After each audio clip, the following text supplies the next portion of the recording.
What's going on, everybody? Welcome back to another video. This one's going to be strange because I'm filming this from my cell phone, and I figured, why not? Let me show you what's happening here. Quick, on the fly, completely unprepared video. If you have a Tahoe of this generation or any of the body styles of this generation that fit into this realm, this is the situation I'm having.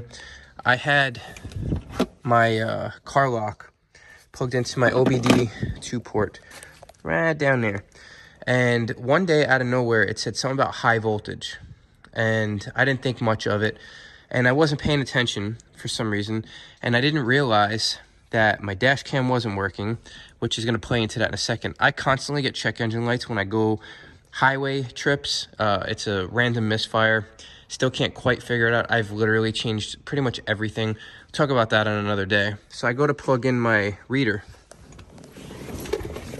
and I'm going to show you what's going on here. This is how I kind of figured something was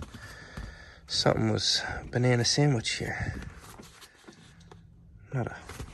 Not a whole lot of, usually something happens. If you're looking, ain't nothing going on here.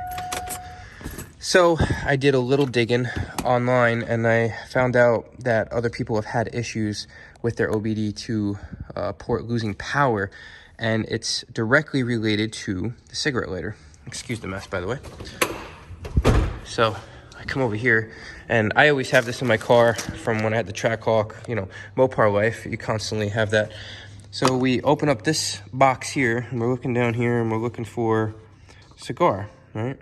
And that's supposed to be a 15 amp fuse. That's what I was seeing in the video. And I go through here, and this is the fuse that's there. So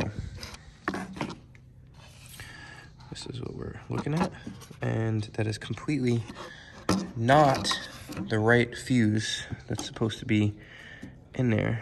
Okay, so after some fiddling, not only is this blown, it's like blown up to smithereens. Again, it's a 10, and that does us no good. So we've got a brand new 15 we're gonna pop in here.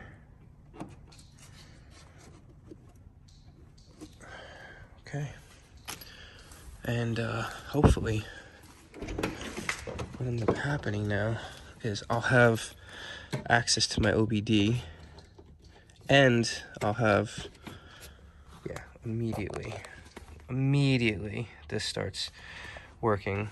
So might as well check that anyway, right? I'll give you guys a quick glimpse. I'm sure it's gonna pop that code.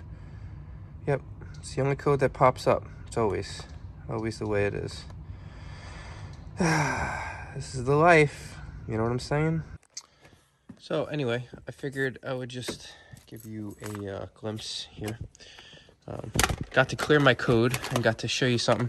For some reason, somebody switched that, and my door pops. I love that too.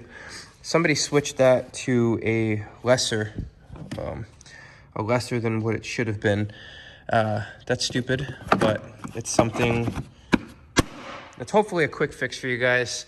And hopefully this is a quick video if someone has that issue. That seems to be the common fix, but I just wanted to show you guys because I was kind of shocked to see a 10 in there. So I figured, why not show you, and maybe it'll help somebody. Thank you so much for stopping by. If you're new to the channel, please consider subscribing. If you're an OCD OG, I truly appreciate you. Have a fantastic blown fuse type of day. And this is going straight to Trasheroni. Always do what I do. Carry around a bunch of extra fuses. You really never know. You never know. And this proves it. So that's it. Have a good day, guys. I'll see you on the next one.